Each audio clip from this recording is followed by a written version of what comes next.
Moish, it's been a while and a lot has gone on in these recent weeks. So why don't we kick it off with our main topic tonight, Project Crypto. Project Crypto. Let's go. Let's go. So a couple of weeks ago, the chairman of the SEC, Paul Atkins, delivered a great speech called "American Leadership in the Digital Finance Revolution," and we're gonna go through it a little bit and pick out the things we like and question some of the things that maybe we would like a little bit more detail on, as is par for the course.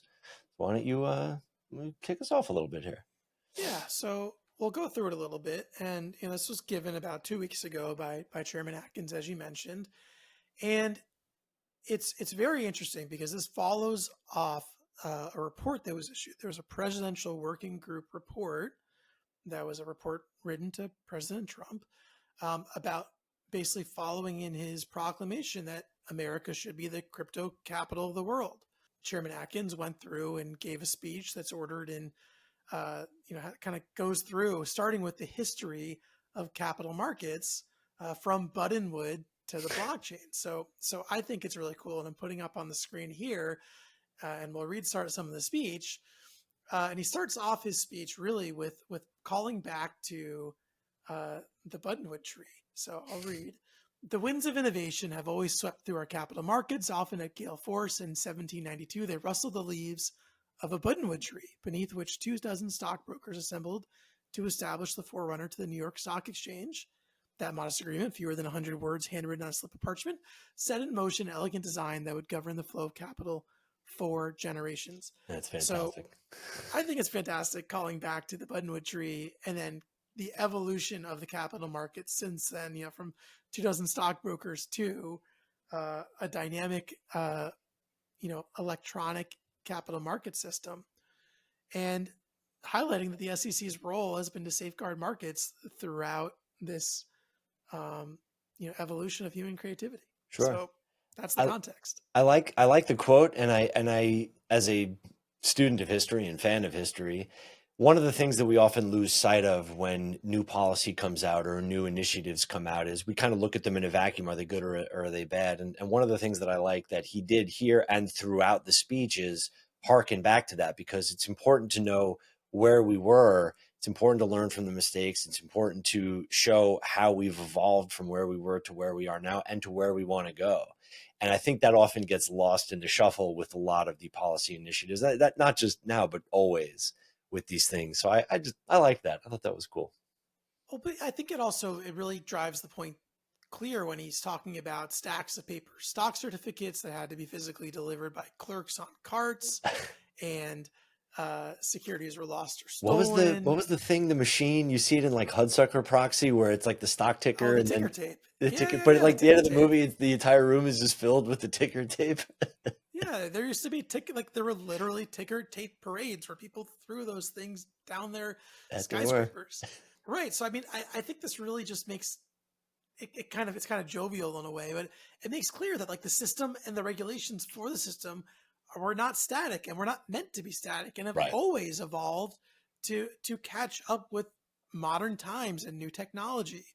And so when there's so much resistance to evolution of regulation, you have to like remind people like, well, why are the regulations the way they are? They evolved to here. They're not static, and they shouldn't remain Right. static. They need to evolve for new technologies going forward. And so I think it's really um, nice to hear someone, a regulator even, uh, give that kind of context. Yeah. And so here he is, right? He says at the end of this section of the speech, our regulatory framework need not be anchored to an analog past, unkind to new frontiers. After all, the future is arriving at full speed, and the world is not waiting. America must do more than just keep pace with the digital asset revolution. We must drive it. Kind of a condemnation of the way Congress operates. And I don't mean that in a political way of right versus left or whatever it is. The common refrain is that government is always 10 years behind society and culture. And that's true. And that gulf has probably grown in recent years just because of the gridlock that we've seen over the past decade plus. It's almost like he's, in a nice way, pointing the finger at the entire system that that surrounds this and says, look, we can't just sit on our hands. We have to move forward. And we've talked about it on prior episodes, and there's certainly enough literature on it that other countries are sort of grabbing the baton from us and passing legislation, whether it's good or bad. They're doing it, and we haven't been. So I'm with them on this. Well, it also speaks to, even if we're 10 years behind, which I think sounds generous, it it's accelerating, right? Yeah, Technology is continuing right, to evolve and accelerate. And so, being 10 years behind, it feels like 30 years from, right. Yeah. the 1960, the ticker tape era. All right. So, this really next part of the speech, Forging the Future, America's Leadership in the Golden Age of Finance, and really the reason for Project Crypto. Um, it's really calling back to the presidential working group, with recommendations following this North Star to, make the America first. America should be first in blockchain. So he says in the speech, this report is the blueprint to make America first in blockchain and crypto technology. The president said last week that he wants the entire world running on the backbone of American technology, and I stand ready to help get that job done.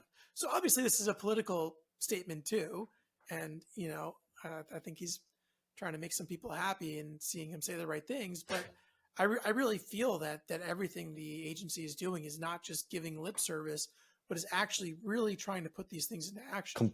Completely agree. The work that Commissioner Peirce has been doing, a friend of the pod, and Chair Atkins, they are putting their best foot forward. I mean, I'm going to talk about this a little bit later. There's obviously a lot of, call it what you will, fluff, or an extension of what President Trump talked about back in January in the presidential order, and what he talked about last year in Nashville. This is kind of an extension of that. There's a little bit more detail in here, obviously, which is always refreshing, but there is still a lot of that in here. And my fear with these things is always, crypto is great. Let's be the number one in the world in crypto, and everybody celebrates and the numbers go up, but nothing actually happens. But the work that Commissioner Peirce is doing is boots on the ground. She is opening the doors to people, and this is an extension of that. So I'm very happy to see that the wheels of motion are in motion. I messed that up, but that's what it is. And it's refreshing, because our government doesn't always work at all. So this is good. Yeah, and that's exactly right. And even this past week, I saw Commissioner Peirce posting on social media that she wants to meet with people that are innovating and starting new companies, specifically that have done so in the past year and are under 10 people in size, and Wow. trying to really hear from those constituents, what can we do to make it easier for you to start up and innovate? And I mean, here in the speech, Commissioner Atkins says, whether an incumbent or a new entrant, the SEC welcomes all market participants who are hungry to innovate. And look, this is what we've been saying all along. Like, this is the way to make the United States the best place in the world to start a business, is you got to give the regulatory structure Yep. to make that happen. And I think they're earnestly trying to do it. Let the innovators innovate. Let the entrepreneurs through the door and let them do their thing. You can't stifle it. We will lose. All right. So the next section of the speech is about onshoring crypto, a new day at the SEC. So this is something we've talked a lot about, is this idea that companies feel they need to go offshore because operating in the U.S. just carries so many risks. But going offshore doesn't really solve all these problems. So here he's saying, first, we'll work to bring crypto asset distributions back to America. The days of convoluted offshore corporate structures, decentralization theater, and confusion over security status are over. President Trump has said that America is in its golden age, and under our new agenda, our crypto asset economy will be too. Now, we'd like to see a little more clarity as to what that means. Obviously, the regulations still have to be drawn up, but he's exactly right. And we've talked about this before. We talk about it with our clients every day. Just had a client today email me and saying, I don't know what's going on in the US. Let's go offshore. And I had to candidly explain to him how, one, more complicated that is, and two, how much more expensive it actually is to do that there than it is here. And you're right, it doesn't serve as this panacea and cure all the ills. I mean, we've had the discussion with people countless times where it's, I don't want to pay US taxes. Let me set up in the Cayman Islands. It's like, all right, where are you based? In New York. Where are all your employees? Oh, they're here in New York. It's like, where are all your investors? Oh, they're here in New York. It's like, well, that doesn't work that way. I don't make the rules, but that's insane. So this is fantastic. Obviously, we need to see more detail about what this is going to look like and what this means. We need the clear roadmap of how people are going to do this. But but this is what I mean. To play devil's advocate, it's he talks a little bit here about some specifics, but it's a lot of lip service and extension of what we've heard before. But I'd like to see a little more concrete detail. Yeah, right. And this is recommendations like building on the presidential working group report, and it's the ultimately the opinion of one commissioner, granted a commissioner that has the majority, um, but it all has to be built and promulgated. And even if the SEC says this is the way of the road, right? If a federal judge can ultimately make up their own decisions based on what they perceive as the rule of law as applied to those facts and circumstances.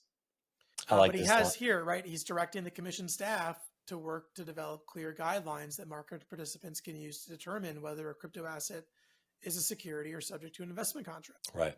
And it's what we've been clamoring for years. And I like the quote here that in addition, it should not be a scarlet letter to be deemed a security, which is something that we've talked about. It's something I've been advising people for years. People, I don't want to be a security. It's like, well, if you are, at least you have an idea of what it is you're supposed to do in order to comply with the laws that are in existence. So yeah, it can be a little bit more expensive, but would you rather pay a little bit more money and not go to jail? I know I would.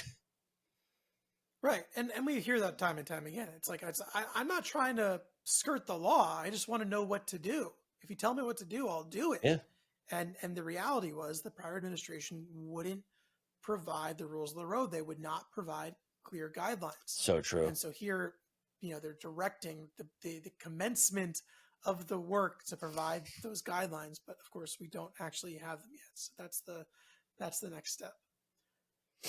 But he does say here, the next part of the speech, thus for those crypto asset transactions that are subject to the security laws, I have asked staff to propose purpose-fit disclosures, exemptions, and safe harbors, including for so-called ICOs, airdrops, and network rewards.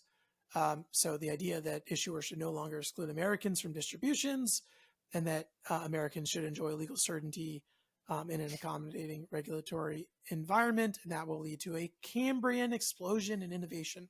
So, I mean, again, saying all the right things, we just got to see the rubber hit the road. And he said Cambrian explosion, a man after my own heart. So he also talks about tokenization, including of common stock bonds, partnership interests, and other securities. And then the next part of the speech talks about enhancing freedom, choice among custodians, trading venues. I don't think there's that much to talk about in this section, except I just like that he calls out the right to have self-custody of one's private property as a core American value. I think the fact that that's also just part of this and being recognized is pretty cool, something I obviously agree with. And yeah, I don't know if there's other parts of that you want to highlight, Kyle. Not really. I mean, it's fairly self-explanatory, and it's consistent with everything that this entire industry has talked about for years. And he's exactly right. And you hit the nail on the head before when the prior administration, not just at the government level, but at the regulatory agencies, didn't understand that and would put up roadblocks to that.